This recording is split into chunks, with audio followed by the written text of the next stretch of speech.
It's funny how life throws you curveballs, isn't it? One minute you're just existing, feeling like a background character in your own extravagant life, and the next, your entire reality gets flipped upside down. What if I told you that the quiet, unassuming people in your life, the ones you take for granted, might just be hiding the most unbelievable secrets? And what if those secrets involve you? For years, I felt like an outsider in my own family. My dad, a financial titan. My mom, an internationally acclaimed actress. My brother, a child prodigy who held his first art exhibition at 4 and was gracing most handsome lists by 15. And me? Well, let's just say my biggest talent was mastering the art of doing absolutely nothing. I couldn't do basic math, my looks were average, and any attempt at fitting in felt like trying to force a square peg into a diamond-shaped hole. Even our housekeeper, Miss Evelyn, and our butler, Mr. Peterson, were secretly super rich and martial arts masters, respectively. They doted on me, which honestly just made my existence as the family's lovable but useless member even more apparent. I had pretty much accepted my fate. Life was good, even if I was just coasting. But then, a self-proclaimed genius, a girl named Riley, showed up at our doorstep. Her claim? She was the real heiress, swapped with me at birth. She declared I was a commoner, unfit to be part of such an extraordinary family, and demanded I return her rightful place. And you know what? A part of me, the part that had always felt out of place, was relieved. Finally, an explanation for why I never quite fit in. Riley arrived alone, but she carried the weight of an entire army with her.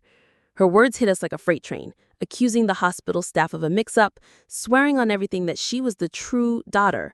My dad, ever the stoic businessman, just raised an eyebrow and muttered, "Swapped, you say?" My mom, bless her heart, was more concerned with her post-pregnancy stretch marks than a possible identity crisis. Even my brother, stoic as ever, simply stated, "I was 3 years old. How would I remember?" The conversation quickly devolved into my mom reminiscing about how much my brother loved holding me as a baby and trying to foist responsibility onto him. Riley, clearly exasperated by their digressions, finally snapped. She pointed at me, then at herself, and practically screamed, "Look at my face, then look at hers. Clearly, I am your real daughter." I looked at my own face, then at her, and had to nod in agreement. My brother always got compliments on his striking looks, reminding everyone of our dad. Me? She's pretty enough, I guess. It stung, even though I'd heard it a million times. Riley continued her tirade, highlighting her academic achievements versus my lack thereof. I was always a top student. She barely passed. She probably bought her degree. I cringed. It was true. My brother was a straight A student, while I was consistently at the bottom of the class.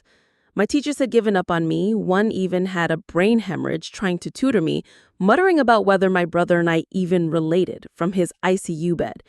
It was a dark time. I once stayed up all night trying to memorize a math textbook for an exam, only to fill the entire test paper with formulas and still get a big fat 0. I was famous for it. Looking at my parents and brother, a strange thought crossed my mind. Maybe she's right. Maybe they are the real family. My parents exchanged uneasy glances. My brother's gaze grew heavy. Riley, still yelling, demanded, "Don't you believe me? I've been lost for 18 years. How can you not believe your own daughter?" Just as the tension reached a breaking point, Miss Evelyn, our usually quiet housekeeper, chimed in, "Mr. and Mrs. Smith, there's a way to find out. We can do a DNA test." The DNA testing process was surprisingly quick. Riley, impatient as ever, threw a fit when told it would take a month for results. "A month? Do you know who I am?" she shrieked at the lab technician. Her tantrum earned her a 3-day stint in holding, but she was back at her house immediately upon her release, demanding to move in. She wanted to feel the warmth of family she'd been deprived of. My dad, ever the pragmatist, simply told Miss Evelyn to prepare a room. Riley was ecstatic, crying tears of joy, convinced she had won. She shot me a smug look, then loudly declared, "Finally, I'll make up for lost time." Oh, Riley, if only she knew. Lost time in this family wasn't exactly what she imagined. My childhood memories were of a sprawling, empty mansion, eating breakfast alone at an 8-meter-long table with only Miss Evelyn, Mr. Peterson, my weekend-only brother, and our 2 dogs, Butter and Jam, for company. My social media was filled with angsty, deep quotes about how money couldn't buy love or attention. My brother, bless his sarcastic heart, once turned my entire social media feed into a PowerPoint presentation and projected it during a family dinner. It was a scar on my soul. I silently commiserated with Riley, knowing her romanticized dream was about to crash and burn. My mom, however, was absolutely thrilled. She clapped her hands with childlike glee. Yes, I want to make up for lost time. You're so beautiful. I'm going to turn you into the most exquisite princess. My brother and I instinctively took a step back, exchanging wide-eyed glances. An exquisite princess? We silently mouthed to each other. We had seen this before. My mom, the international movie star, had always dreamed of creating the most beautiful doll in the world. Unfortunately, I was too ordinary and too lazy to cooperate.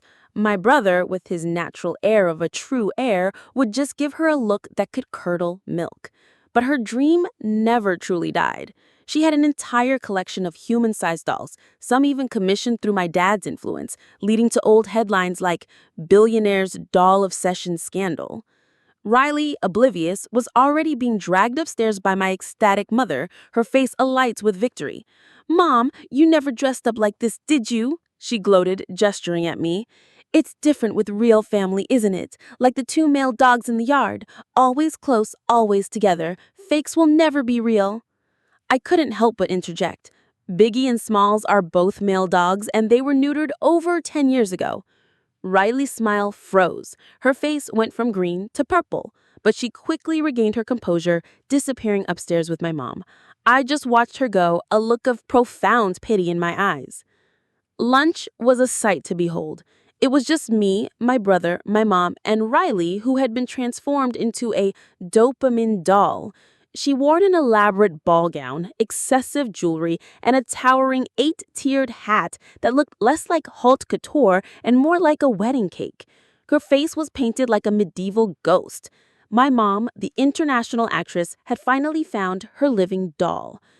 Riley was so cinched into her corset that she couldn't sit down, forced to stand at the table. Every time she tried to scoop food, her wedding cake hat wobbled precariously. Every time she bowed her head, layers of white powder from her face flaked into her bowl. Eating was a struggle. My brother, ever the charmer, deadpanned, "It's not Christmas. Why is there a Christmas tree in here?" My mom, offended, immediately defended her creation. "Doesn't she look like a Western doll?" My brother, unfazed, replied, "Dolls don't need to breathe. She, on the other hand, looks like she's suffocating." My mom quickly checked on Riley, who, despite her obvious discomfort, forced a smile that looked more like a grimace. "I'm fine, Mom. This isn't a restriction. It's your overflowing love." Just as she finished that sentence, a loud crack echoed through the dining room. Riley's expression contorted. Her body began to shake, and under the weight of her 8-tiered hat, she toppled backward, crashing to the floor amidst a cascade of shattered dishes. The overflowing love, indeed. When Riley returned from the hospital, bandaged like a mummy, my parents and brother were there to greet her. I just stared at the ceiling, wondering about that nurse who supposedly swapped us. She must have been a psychic. Riley was clearly incompatible with his family. 2 incidents, and she was already looking like a human punching bag. If she had stayed here for 18 years, would she even be alive? I was convinced some higher power had swapped us, putting me here to bear the brunt of the toxicity. A few days later, Riley, now recuperating, noticed something amiss at the dinner table. "Why is it always just you?" she asked me. "It's not the weekend," I calmly replied, spooning soup. "On weekends, you see one more person, my brother." "Where are Mom and Dad?" she pressed, clearly frustrated. I sipped my soup, then mused, "Turkey, France, Tokyo, or Paris?" Her face darkened. "Are you sick? Why are you singing song lyrics?" I shrugged innocently. "I'm being serious. My dad's a financial tycoon. He's always flying all over the world. my mom's an international actress. She's always traveling. Riley was incredulous.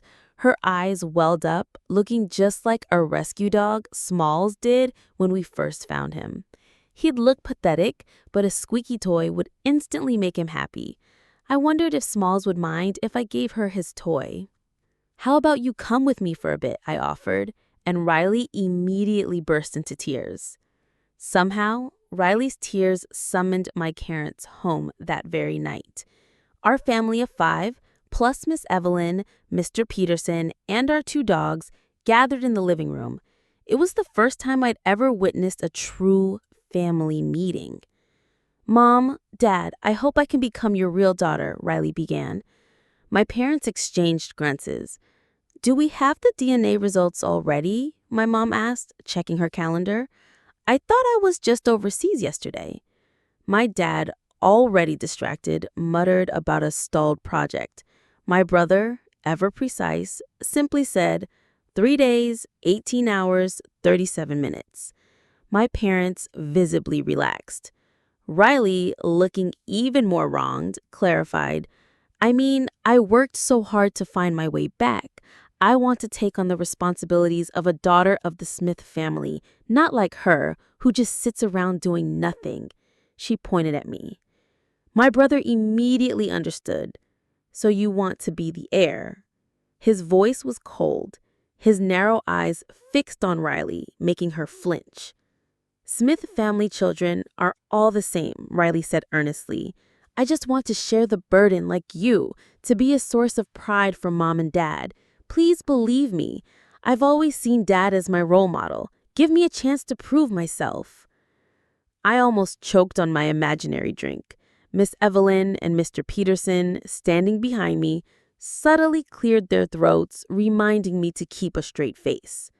Riley continued her emotional speech, recounting her lonely childhood, her yearning for family warmth.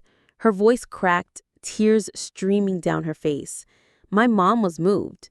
"Honey, she just wants to be acknowledged. Maybe we should—" My dad, still frowning, exuded the aura of a powerful CEO. Just then, my brother chimed in. "I have no objections." My dad finally nodded. "Mr. Peterson, arrange Riley's study schedule for tomorrow." Riley's face lit up, and she shot me a triumphant look, convinced she had won. I sighed deeply. She had no idea what she was getting herself into. The very next day, Riley was in tears again. Faced with textbooks taller than her head, she almost fainted. Mr. Peterson, calm as ever, explained, "Miss Riley, I've invited top teachers in every field to tutor you one-on-one, following your brother's training program. He started young, so his pace was a bit faster, but don't worry, I've structured a comprehensive study plan to help you catch up quickly. Today's curriculum includes finance, management, market analysis, business strategy, piano, zither, German, Arabic, Spanish, astronomy." "Wait!" Riley gasped, her lips trembling, tears welling up.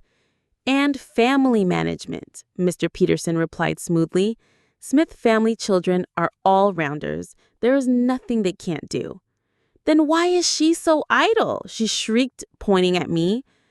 I was casually eating snacks and watching TV, completely oblivious. My face, as innocent as ever, simply stated, "I'm just sitting around doing nothing." Riley's face turned liver-colored. And so began her nightmare. Every day, she woke up at 5 a.m., had breakfast, then launched into an hour of piano, an hour of German, and then full-day immersion in finance and management. Lunch was a quick hour of zither practice. Her studies ended at 10:30 p.m., only to repeat the next day. Before, Riley complained she only saw me in the house. Now, she saw plenty of people, but had no time to see me, let alone scream about doting on my parents. She was utterly exhausted. The grueling training ended with Riley collapsing from exhaustion, injuring her ribs again. She lay in bed, pale and weak. I, ever the compassionate one, kindly advised, Nothing is impossible in this world as long as you're willing to give up. She glared at me, her red eyes filled with indignation. I offered her a spicy snack. She was so moved she cried but could only groan. I held the snack out for a long time, my arm getting tired, wondering if I should retract it. Then my brother appeared. The moment Riley saw him, she burst into fresh tears, looking fragile and vulnerable. Even I, a cold-hearted pragmatist, felt a pang of sympathy. But my brother, ever the unfeeling heir, simply said, "If you want to wear the crown, you must bear the weight." Riley was utterly defeated, lying there as if the world had abandoned her. Feeling a bit guilty, I cleared my throat. "Why are you here?" "Online," he replied curtly. I immediately understood. Despite his clear reluctance, he probably had to. Before I could make an excuse to leave, he stopped me. "Faster." My mouth twitched. An older brother's existence was to serve his younger sister after all. Under his icy gaze, I obediently put down my snack, pulled out my phone, and tremblingly opened the game. Do we play with familiar teams or strangers? Peaceful mode or kill 'em all? I had resigned myself to my fate. But then Riley's voice cut in. "You're playing games? I know how to play too. Let me join." I stared at her, dumbfounded. If I could, I would have put my hand up and screamed, "Stop! Don't mess this up!" But Riley was already on her phone, game open, a victory sound effect playing. Her face was triumphant.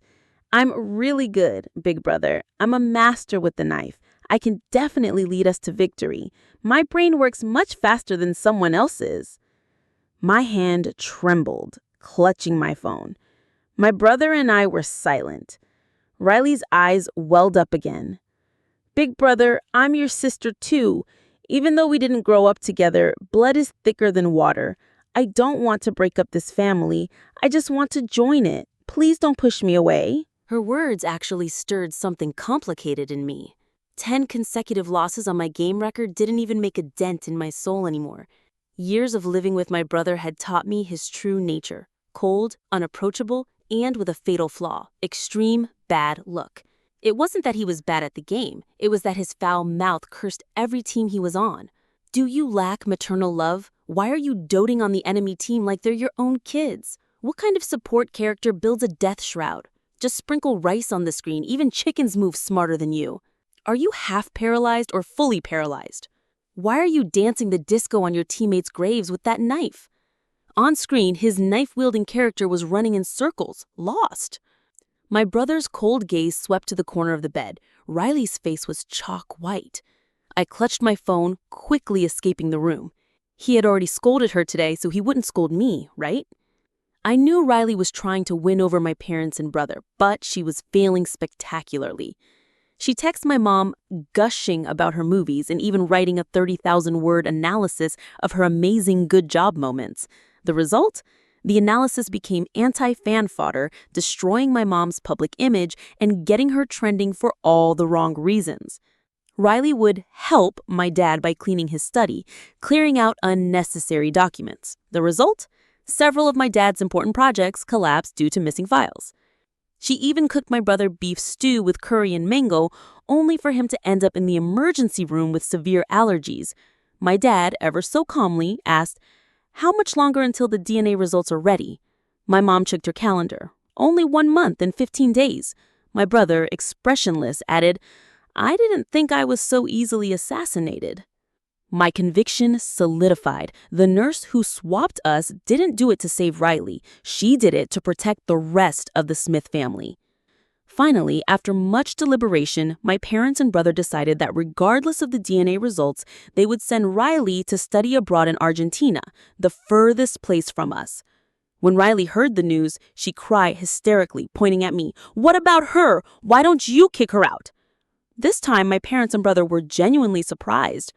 My mom, confused, asked, "Why would we kick Lily out?" Riley went ballistic, stomping her feet. "She's not your real daughter. I am. Now that I'm back, she should leave. You can only keep one of us." My mom blinked.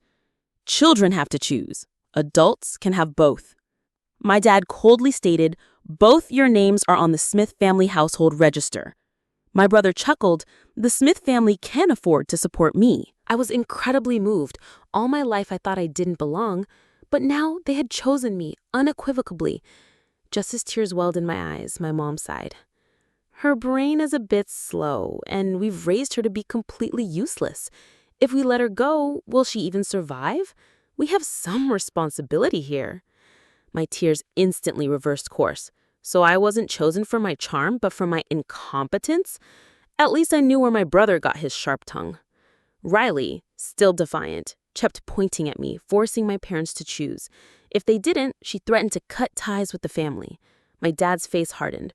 "Are you threatening me?" My mom frowned. "After you cut ties, can you still be my model?" My brother nodded. One less person to fight for the inheritance. Riley was stunned. She couldn't believe their indifference. Normally, they should have been shocked, at least conflicted. But I knew. In wealthy families, blood ties were often thin. My dad had even schemed against his own brother for power.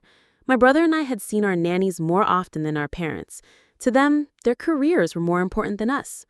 Riley, unfortunately, had an inflated sense of her own importance. She was the clown of the hour. A phone call from the DNA lab rescued Riley from her stunned silence. The results were in, earlier than expected. My parents and brother went in one car.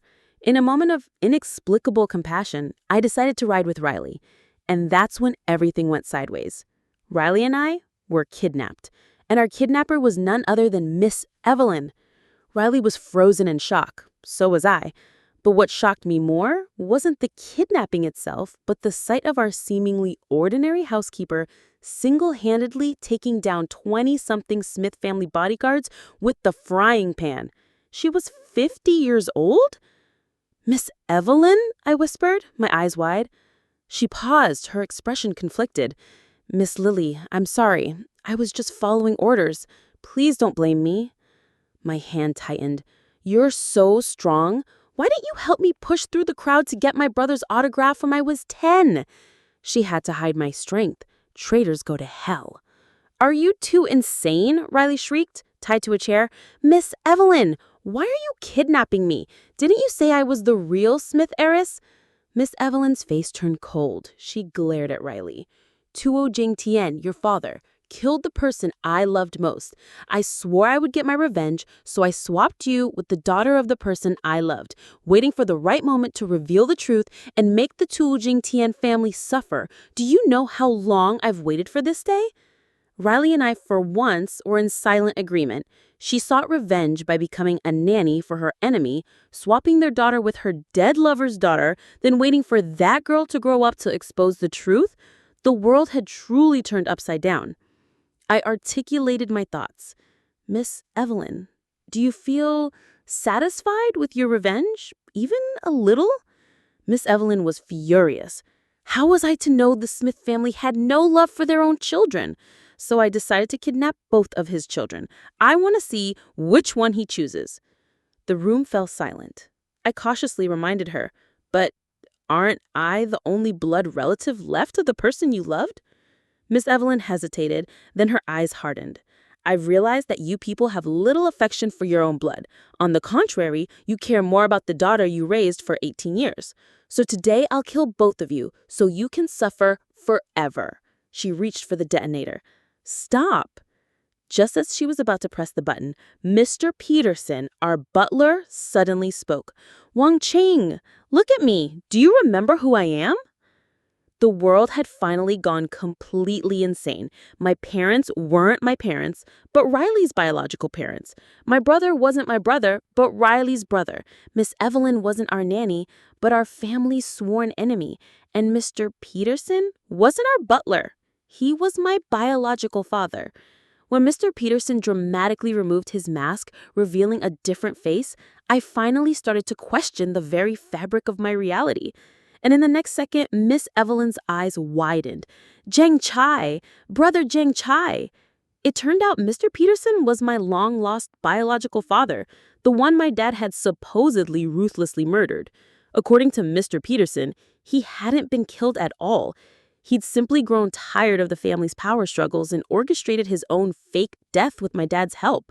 After years of living a life of adventure, he returned disguised as Mr. Peterson to silently watch over my father. Miss Evelyn was dumbfounded. So, there's no revenge? No revenge? Oh my God, what have I been plotting for 18 years? She had simply been blindly in love. With the kidnapping crisis resolved, one more crucial matter remained. In the Smith family living room, I looked at the man on the sofa. So I'm my uncle's daughter? I couldn't bring myself to call him uncle too, the term for a paternal uncle in our culture. His face was even more handsome than my dad's. I instantly felt self-conscious about my own appearance. No, you're not my daughter, Uncle Tu said slowly. You're my brother's daughter. Now, it was my turn to be stunned. My brother then showed us the DNA results, a 99.95% match between me and my dad, Tua Jingqian. You really are my sister, he confirmed, his eyes sweeping over me with disdain. Even so, you don't look very similar. Miss Evelyn shrieked, No, that's impossible. She still couldn't believe it. I did swap the two children. Uncle Tu spoke again, and the final mystery was solved. After Miss Evelyn swapped us, he had secretly swapped us back. He had kept it a secret for years to protect Miss Evelyn. Riley gasped, So I'm your real daughter. Her eyes were filled with disappointment. She probably couldn't accept that she was just the daughter of a butler. Uncle Tu sighed. No, you're not my daughter either. I discovered my wife had been unfaithful long ago. When I faked my death, she made up the story about having a child to claim more inheritance. So whose daughter you are, I don't know. Of course, if you want, you can still call me your adopted father. Riley looked as if she'd been struck, her eyes wide, her lips trembling, unable to utter a word. Finally, I couldn't bear it and patted her shoulder. If you want to cry, just cry. And she burst out loud, heartbroken sobs. Miss Evelyn was taken away by Uncle Tu. Riley agreed to go study abroad in Argentina, and I continued my life of pleasant idleness. But the atmosphere in the house had subtly shifted. My dad no longer flew around the world as much. My mom no longer slept in hotels constantly. My brother switched from boarding school to day school. We were missing Miss Evelyn and Mr. Peterson, but we had Mom and Dad back. And for the first time in my life, my dad actually initiated a family outing. You don't have to come home just for me, I said, confused. My brother, expressionless, replied, We've re-evaluated things. This incident showed us we didn't give you enough sense of security. It's really fine, I said, shaking my head. My brother's eyes narrowed. Don't think I didn't notice you packing your bags, ready to leave the moment the DNA results came out. I gasped, swallowing hard. They knew? They knew I had secretly packed all my belongings, ready to bolt from the Smith family home at any moment? Lily, my mom said, turning to me, her eyes softer than I'd ever seen them. No matter how ordinary you are, we've always believed you were our real daughter. I never doubted you. My heart pounded. From the moment Riley appeared, I had been convinced I wasn't their biological child. They were like proud, radiant white swans, and I was just an ugly, ordinary duckling. My eyes started to sting. Just as I was about to speak, the lazy voice of the man in the driver's seat cut in. After all, no family's ancestors can bless a child like you forever. I closed my eyes. All right. My touched heart instantly shriveled. Again.